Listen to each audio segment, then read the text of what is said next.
अब आइए आपको 33 नंबर क्वेश्चन, 33 नंबर को समझना है। आइए थोड़ा बोर्ड पे इस क्वेश्चन को समझते हैं, यहां से क्वेश्चन पूछा जाता है। देखिए भारत एक है, भारत एक है क्या है? विनाशी राज्यों का विनाशी संगठन है, या फिर अविनाशी राज्यों का अविनाशी संगठन है, या फिर अविनाशी राज्यों का विनाशी संगठन है। इस बात को समझते हैं, यहां से क्वेश्चन पूछा जाता है। तो आइए इस बात को समझते हैं। देखिए केंद्र राज्य संबंध, केंद्र राज्य संबंध जो है ना 3 का है। कितना है? 3। पहले आइए देखिए यहाँ पे लिखिए केंद्र राज्य संबंध, इस बात को लिख लेंगे, इसको अच्छे से समझा रहे हैं, कॉपी में नोट डाउन करेंगे। केंद्र राज्य संबंध, केंद्र राज्य संबंध, संबंध, ठीक है। देखिए ये जो है ना आपको, आप आ जाइए, पहला है इसमें एकात्मक शासन प्रणाली। क्या है? एकात्मक शासन प्रणाली है, ठीक है, शासन प्रणाली। देखिए पहले इस बात को समझते हैं, एकात्मक शासन प्रणाली में क्या होता है। एकात्मक शासन प्रणाली में क्या होता है, पहले इस बात को हम लोग समझते हैं। देखिए एकात्मक शासन प्रणाली में होता है क्या, केंद्र को ज्यादा अधिकार होता है, राज्य की अपेक्षा जो है केंद्र को क्या होता है, ज्यादा अधिकार होता है। केंद्र को, यानी केंद्र ग्रेटर देन है, राज्य क्या हो जाएगा, लेस देन हो जाएगा, ठीक है। तो इसका मतलब क्या हो गया, केंद्र को ज्यादा अधिकार है लेकिन राज्य को क्या है, कम अधिकार है। तो इसको हम क्या कह सकते हैं कि केंद्र का जो है विभाजन, केंद्र का विनाश नहीं हो सकता। केंद्र का, यानी केंद्र को ज्यादा अधिकार है तो केंद्र का विनाश नहीं हो सकता। राज्य का जो है कम अधिकार है तो इसका विनाश हो सकता। विनाशी राज्यों का अविनाशी संगठन, क्या कह सकते हैं, विनाशी राज्यों का अविनाशी, विनाशी राज्यों का अविनाशी संगठन, विनाशी राज्यों का, विनाशी राज्यों का अविनाशी संगठन, विनाशी राज्यों का अविनाशी संगठन। देखिए इस बात को अच्छे से समझना, यहाँ से क्वेश्चन पूछा जाता है और ये बात समझ में जल्दी नहीं आएगा लेकिन हम इजी वे में समझ आ रहे हैं, इस बात को समझिए। एकात्मक शासन प्रणाली, एकात्मक शासन प्रणाली में जो है ना केंद्र को ज्यादा अधिकार होता है राज्य की अपेक्षा। क्या होता है, केंद्र को ज्यादा अधिकार होता है राज्य की अपेक्षा। तो क्या कर सकता है, केंद्र का जो है ना विभाजन नहीं किया जा सकता, इसको ज्यादा अधिकार है, केंद्र को विभाजन नहीं किया सकता, लेकिन राज्य को क्या कहता है, इसका विभाजन, यानी इसको नष्ट किया जा सकता है। राज्य को नष्ट किया जा सकता है परंतु केंद्र को नष्ट नहीं किया जा सकता। इसको क्या कह सकते हैं, विनाशी राज्यों का, विनाशी राज्यों का अविनाशी संगठन। क्या कह सकते हैं, विनाशी राज्यों का अविनाशी संगठन। विनाशी यानी राज्य का नष्ट किया जा सकता है, विनाश किया जा सकता है, केंद्र का नहीं किया जा सकता, इसलिए विनाशी राज्यों का अविनाशी संगठन। इसका आपको प्रमुख उदाहरण है, एकात्मक शासन प्रणाली का प्रमुख उदाहरण है आपको ब्रिटेन और भारत। क्या है, ब्रिटेन और भारत, ब्रिटेन और भारत है। देखिए ब्रिटेन और भारत है। देखिए इस बात को समझिए, एक बात को देखिए एग्जाम्पल के माध्यम से समझाने का प्रयास कर रहे हैं हम लोग। देखिए हमने क्या बताया, केंद्र को ज्यादा अधिकार का, राज्य को नहीं। देखिए जब भारत में जब आपको कोरोना आया था, भारत में नहीं वो तो पूरे विश्व में ही लगभग आया था कोरोना, लेकिन जब भारत में कोरोना था तो बताइए लॉकडाउन का आह्वान जो है, लॉकडाउन का जो कर्फ्यू जो लगाते थे किसके द्वारा, मोदी जी के द्वारा। किसके द्वारा, मोदी जी के द्वारा। बताइए जो आपको जो थाली बजवाए थे उसके बाद लाइट बंद करवाए थे, बताइए मोदी जी के द्वारा करवाए गए थे या फिर नीतीश सरकार के द्वारा, नीतीश जी के द्वारा, किसके द्वारा, यानी मोदी जी के द्वारा। देखिए क्या क्या, जब विपत्ति आया, जब राज्य पूरा भारत में विपत्ति आया तो सब अधिकार किसके पास चले गया, केंद्र के पास।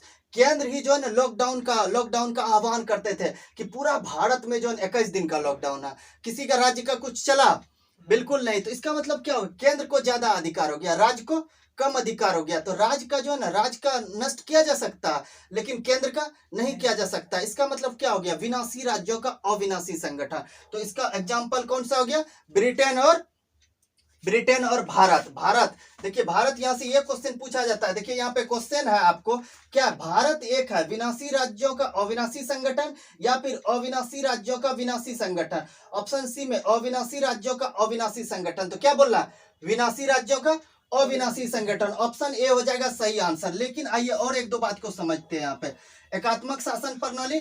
अब आइए आपको जो है ना परिसंघात्मक शासन प्रणाली, कौन सा, परिसंघात्मक शासन प्रणाली, परिसंघात्मक शासन प्रणाली। इन तीनों बात को समझना है, तीन ही बात है, एकात्मक शासन प्रणाली, परिसंघात्मक शासन प्रणाली और उसके बाद जानते हैं, उसके बाद आपको है संघात्मक शासन प्रणाली। ठीक है, आइए परिसंघात्मक शासन प्रणाली।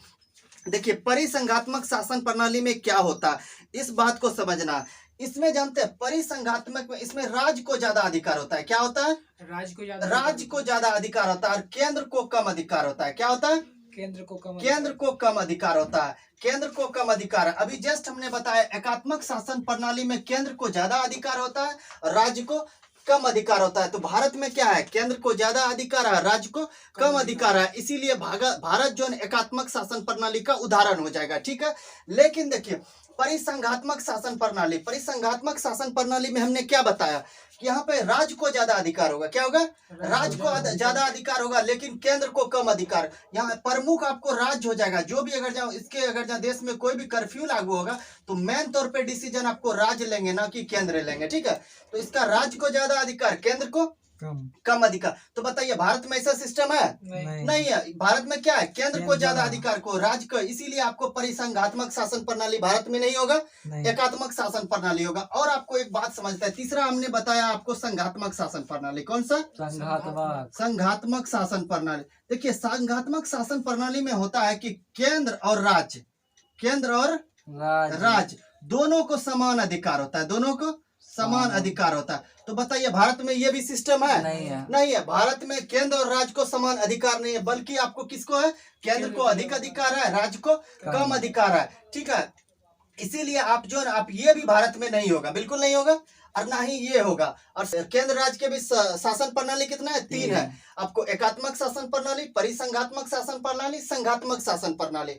तो भारत में ना ये होगा ना ये होगा, तो कौन सा हो जाएगा? एकात्मक शासन प्रणाली हो जाएगा। ठीक है, अब देखिए यहाँ पे ये जो बताया हमने, संघात्मक शासन प्रणाली में केंद्र और राज्य को दोनों को समान अधिकार होगा। इसका मतलब क्या हुआ? इसका मतलब ये हुआ कि राज्यों का अविनाशी संगठन इसको कहेंगे। क्या कहेंगे? अविनाशी राज्यों का अविनाशी संगठन। बिल्कुल, इस बात को समझना है, इस बात को यहाँ पे बहुत कंफ्यूजन आपका होगा। और हमेशा जानते हैं क्वेश्चन 90% अगर जहाँ आप नहीं समझेंगे तो 90% हम आपको लिख के देते हैं कि ये गलती करके आएंगे। इसीलिए आप लोग इसको ध्यान से समझिए। संघात्मक शासन प्रणाली दोनों को समान आगे देगा। संघात्मक मतलब क्या होता है? समान। क्या होता है? समान। केंद्र को भी समान अधिकार, राज्य को भी समान अधिकार, मतलब किसी को नष्ट नहीं कर सकते हैं, एक दूसरे को कोई भी नष्ट नहीं कर सकता है। दोनों क्या हो गया? अविनाशी हो गया, यानी विनाश नहीं कर सकते हैं। तो इसका क्या हो जाएगा? अविनाशी राज्यों का अविनाशी संगठन। इसका जानते हैं एग्जाम्पल, प्रमुख एग्जाम्पल है आपको अमेरिका। क्या है? अमेरिका है। अमेरिका पूछेगा किसका उदाहरण है? संघात्मक शासन प्रणाली। क्योंकि अमेरिका में जो केंद्र को भी उतना ही अधिकार है जितना राज्य को अधिकार है, जितना राज्य को अधिकार है उतना ही केंद्र को अधिकार है। अविनाशी राज्यों का अविनाशी संगठन का उदाहरण कौन है? अमेरिका है। कौन है? अमेरिका है। उसके बाद देखिए परिसंघात्मक में हमने क्या बताया कि राज्य को जो है अधिक अधिकार होगा। क्या होगा? राज्य को अधिक अधिकार होगा, केंद्र को नहीं होगा। तो इसको क्या कह सकते हैं? अविनाशी राज्यों का। मतलब क्या? राज्य का विनाश नहीं हो सकता। अविनाशी राज्यों का क्या कहेंगे? अविनाशी राज्यों का विनाशी संगठन कहेंगे, विनाशी संगठन कहेंगे। देखिए इस बात को याद रखना है, इस बात को याद रखना है। ठीक है, क्या बोले? राज्य को ज्यादा अधिकार, मतलब क्या? इसको विनाश नहीं कर सकते, इसको नष्ट नहीं कर सकते हैं, तो ये क्या हो जाएगा? अविनाशी हो जाएगा। क्या हो जाएगा? केंद्र का विनाश कर सकते हैं, तो ये क्या हो जाएगा? विनाशी हो जाएगा। ये क्या हो जाएगा? विनाशी हो जाएगा। तो ये भारत में ये शासन प्रणाली भी नहीं है। लेकिन यहाँ से क्वेश्चन पूछा जाता है कि संघात्मक शासन क्या होगा?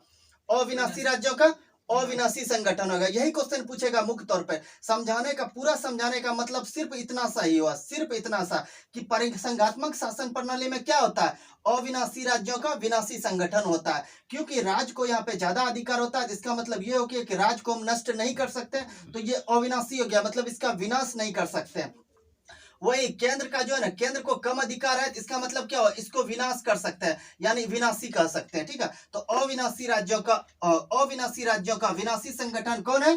परिसंघात्मक शासन प्रणाली। वही संघात्मक शासन प्रणाली, केंद्र को जितना अधिकार है उतना राज्य को अधिकार है, मतलब क्या हुआ? किसी का भी नष्ट नहीं कर सकते, दोनों को क्या है? समान अधिकार है। तो अविनाशी राज्यों का अविनाशी संगठन, इसका कौन सा उदाहरण हो गया? अमेरिका हो गया। क्योंकि अमेरिका में जितना राज्य को अधिकार है उतने केंद्र को अधिकार है, दोनों को समान अधिकार है।